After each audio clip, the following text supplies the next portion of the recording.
You all forget what God said to Elijah in Horeb. He's in Horeb,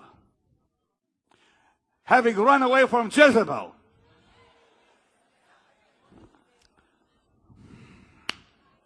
The second dimension had not yet been released on Israel. Elijah the prophet, who was under a heavy mantle of glory, could not defeat Jezebel. There are certain demons that cannot be defeated with the first dimension.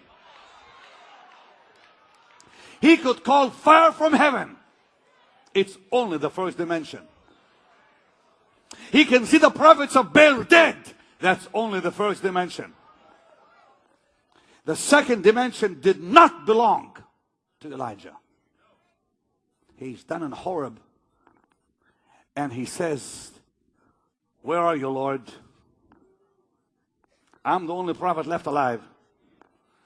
And God asks him, where are you? What are you doing here? He said, you go back and you anoint Elisha. And then he made this statement. He said, the sword. This is amazing. He said, he that escapes the sword of Hazael, king of Syria, Jehu will kill. And he who escapes the sword of Jehu, Elisha will kill. The reason God could trust Elisha is because Elisha was a warrior. He knew how to use a sword. This was not a man who was accustomed to hiding. This was a man who was accustomed to fighting. And here comes Elijah, places his mantle on him. Watch his mantle. Elisha the prophet was already called of God. God already had called him. Do you know, preachers, do you know he had been working already with Elijah for 10 years by now? 10 years. He was already anointed. He was one of his servants already. Elijah knew Elisha. He was no stranger to him. He had already received the first mantle. Now he comes along and puts on him the second mantle. And the second mantle deals with his authority and his office and his personality. And this is what happened, my brother. He places his mantle. Remember, there was another mantle that came from the chariot. That's the third dimension. The second dimension was placed on him when he was plowing. He was what? He was what? He was what? What were the apostles doing in the upper room? Plowing. Praying. Plowing is praying. When God gave them the second dimension, they'd been praying in the upper room. Therefore, prayer brings the second dimension. But I got to repeat, you have the legal right to get it. You are a covenant person with a covenant promise, and the anointing is a covenant promise, and no devil can keep you from getting it. You see, the first has a level. The second has a level. The third has no level. No, you missed it. You missed it. You people missed it. You people missed it. My brother, when I received the first dimension, there's a limit to it.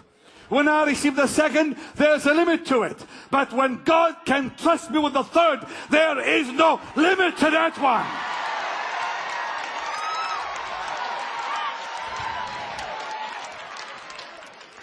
How many feel a rumbling in your soul right now?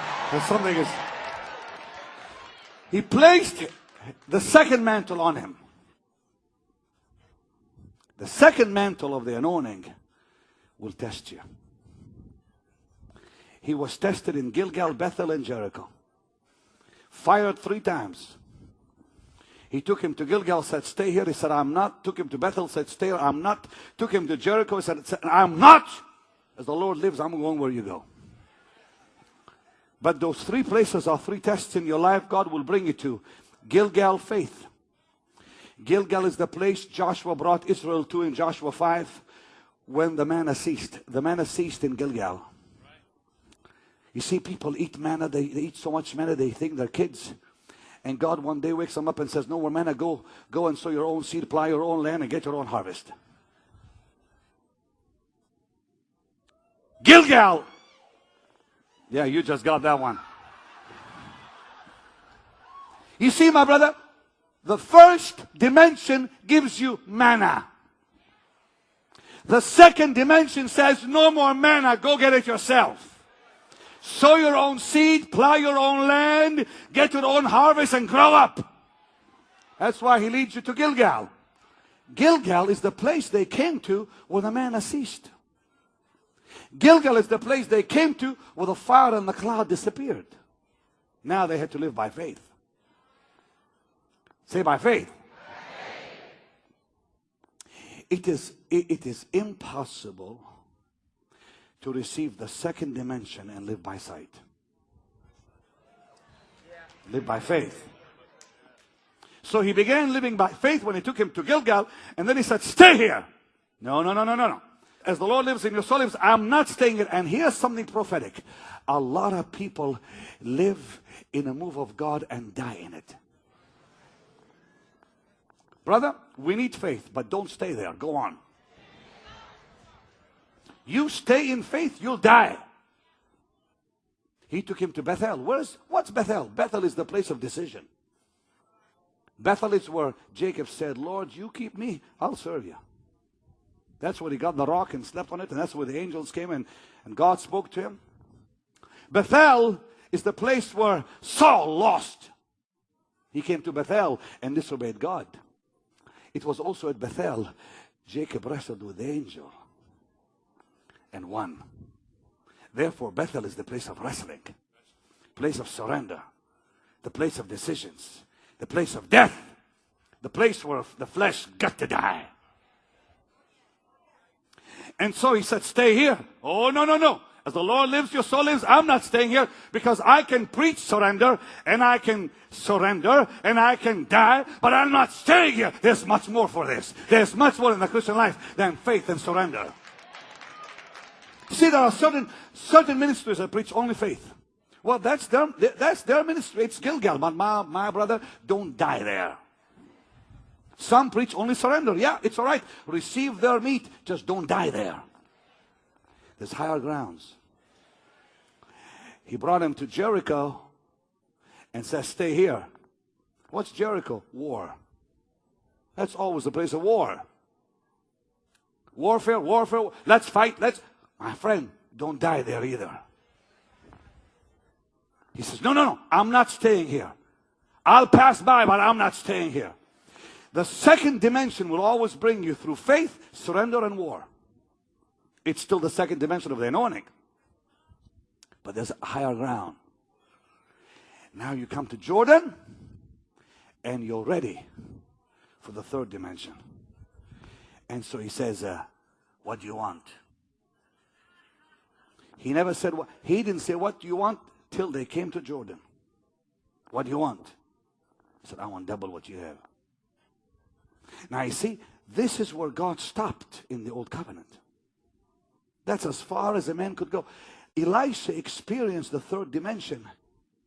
Yet there's not a whole lot of focus on Elisha. There's much on Elijah and very little on Elisha. Because that dimension was a taste of the New Testament. Now, something amazing, my friend, is coming your way. You're about to enter into the third dimension. And I prophesy this. I can feel the storms of heaven. Brother, before the rain comes, you feel storms. When God spoke of the third dimension, he spoke of the former and the latter rain in 1 month.